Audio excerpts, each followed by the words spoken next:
তো একটা বই পড়ছিলাম রিসেন্টলি, একটা লাইন খুবই ভালো লাগলো, তাই মনে হলো তোমাদের সাথেও শেয়ার করা উচিত আর কি আমার।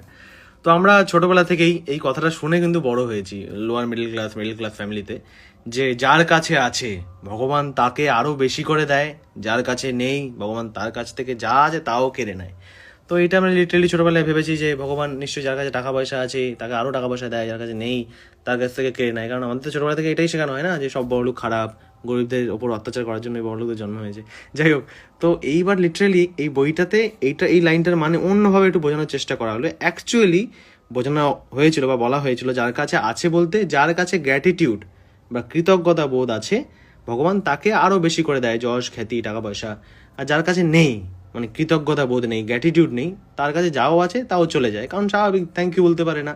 তো এইটা লিটারালি মানে ছিল, যেটাকে ঘুরিয়ে ফিরিয়ে আমরা টাকা পয়সার সাথে গুলিয়ে ফেলতাম। গ্র্যাটিটিউডের কথা বলা হয়েছিল। এরকম বই আরো কিছু ইন্টারেস্টিং লাগলে তোমাদের শেয়ার করবো।